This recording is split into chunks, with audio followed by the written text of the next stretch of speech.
ආයිබෝවන් කියලා ඔයාලා හැමෝම ගොඩාක් ආදරෙන් පිළිගන්නවා සුවබර මනස YouTube නාලිකාවට.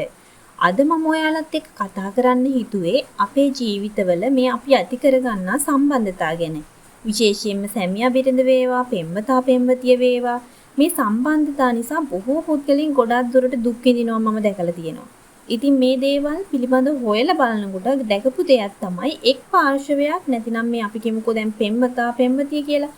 එතකොට මේ පෙම්වතා හෝ පෙම්වතිය මේ අසාමාන්‍ය ලෙස මේ ආදරේ පෙන්වගෙන අපි කියන්නේ පස්සේ යනවා කියලා. ඉතින් මේකෙදි ඇත්තටම වෙන්නේ අනිත් කෙනාට ඔයාව එපා වෙන එක. අවාසනාවකට මේක තේරෙන්නේ නැහැ. ගොඩාක් දෙනා හිතන්නේ මේ අනවශ්‍ය ලෙස කරදර කර පස්සේ යෑම ප්‍රතික්ෂේප වෙන්න පස්සේ යෑම මේ නිසා අනිත් කෙනාට අපිව දැනෙනවා කියලා. නැහැ. ඒකෙන් වෙන්නේ අනිත් කෙනාට අපිව එපා වෙන එක. විශේෂයෙන්ම ඒක එහෙම වෙන්න හේතුව ඒක මනුස්ස ස්වභාවය. ඕනම දෙයක් ඕනවට වඩා ලැබෙනකොට මිනිස්සු හැටියට ඒක එපා වෙනවා. ඒකේ අගේ අඩු වෙනවා. එන්න අගේ අඩු වෙනවා. අනිත් එක තමයි මම මේ ප්‍රේම සම්බන්ධතා දකින්න විදිහට නම් ආකර්ෂණය මත තමයි මේව ඇති වෙන්නේ. නමුත් මේවා පවතින්නේ අනිත් එකේනා ගැන තියෙන ගෞරවය මත. මම දකින්න විදිහට පෞද්ගලිකව. ඒක ඉතින් මේ ගෞරවය අතුගාලම දාන දෙයක් තමයි මේ අපි කෙනෙක්ට ඕනිවට වඩා ආදරේ පෙන්වීම ඕනිවට වඩා හෝ ඉදිරි පිට නිකම් හැඟීම් බර වීම සාමාන්‍ය මිනිස්සයන්. ඒ කියන්නේ අපි කියන්නේ පෘථග්ජන මිනිස්සු විදිහට බොහෝ වෙලාවට මිනිස්සු කොච්චර දේවල් ලැබුණත් මදි. කොච්චර දේවල් ලැබුණත් මදි. ඒ අතෘප්තිකර ස්වභාවයක් මිනිස්සා තුළ තියෙනවා. ඒක පෘථග්ජන මිනිස්සයාගේ ස්වභාවය. දැන් ඇති කියන ස්වභාවයක් මිනිස්සයාගේ නැහැනේ.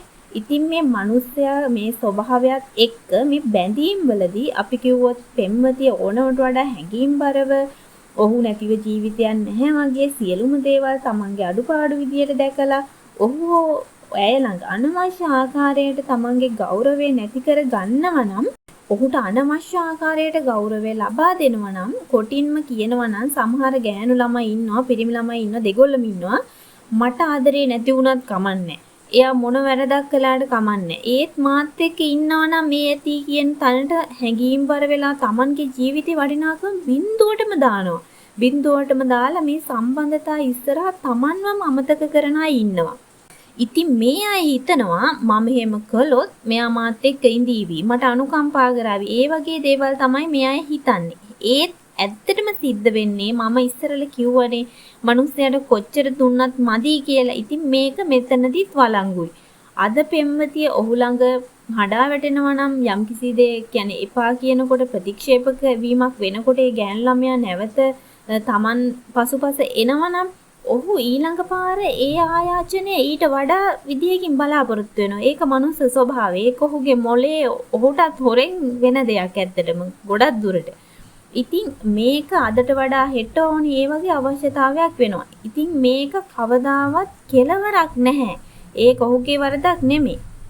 ඉතින් ඔයත් මෙහෙම ඔයාගේ සහකාරිය හෝ සහකරුවා අනවශ්‍ය ආකාරයට තෘප්තිමත් කිරීමට ගිහිල්ලා තමන්ගේ පිටම වරද පටවගෙන තමන් ආයාචනා කර පස්සේ යන කෙනෙක් නම් හොඳට මතක තියාගන්න එයාව හෙට තෘප්තිමත් කරන්න ඔයාට බැරි වෙනවා. ඉතින් ඒක නිසා කවදාවත් කෙනෙක්ව තමන් ළඟ තියාගන්න ඕනි නම් සම්බන්ධතා පවත්වා ගන්න ඕනි නම් ඉස්සරලා තමන්ට ආදරය කරන්න. තමන්ගේ ආත්ම ගෞරවය රැකගන්න. කිසිම දවසක අනවශ්‍ය ආකාරයට සම්බන්ධතා ඉදිරිපිට ආයාචනාත්මක වෙන්න එපා. ඒ වගේම තමයි තමන් දැන් වරදක් නොකර යම්කිසි ප්‍රතික්ෂේප වීමක් සිද්ධ වුණොත් අඬ පස්සෙන් ගිහින් කෝල් කර එහෙම කරදරයක් වෙන්න යන්න එපා. ඒ ප්‍රතික්ෂේප වෙනවා නම් නැවත ආයාචනාත්මක නොකර තමන් වරදක් වුණා නම් සමාවයි දින එක වෙනම දෙයක්. එහෙම නැතිනම් තැනක මම මේ කියන්නේ අනවශ්‍ය ආකාරයට නම් යන්නේ නැතිව තමන්ගේ ගෞරවය රැකගෙන පොඩ්ඩක් එයාට හිතන්න ඉඩ දීලා පොඩ්ඩක් පාඩුවේ ඉන්න. ඉතින් මෙහෙම කරලා බලන්න ගොඩාක් සම්බන්ධතාවල තියෙන ගැටලුකාරී තත්ත්වයන් විසඳ ගන්න පුළුවන් වෙයි. බොහෝ දුරට ප්‍රශ්න අඩු වෙයි. ඉතින් මේ වගේ හැඟීම්බර ගොඩාක් කට්ටිය මේ සම්බන්ධතා නිසා ડિප්‍රෙෂන් තත්ත්ව වලට පවාපත් වෙනවා. ඉතින් මේ සම්බන්ධතා නිසා ඉතින් එහෙම වෙන්න එපා ඔයාලා. මොකද ඔයාට එහෙම මානසික රෝගයක් හැදුනොත් ඒකෙන් විඳවන්නෙත් ඔයා. ඉතින් අන්තිමට වෙන්නේ ඒක නිසා කියන්නේ විඳවන්න විතරයි අන්තිමට සිද්ධ වෙන්නේ.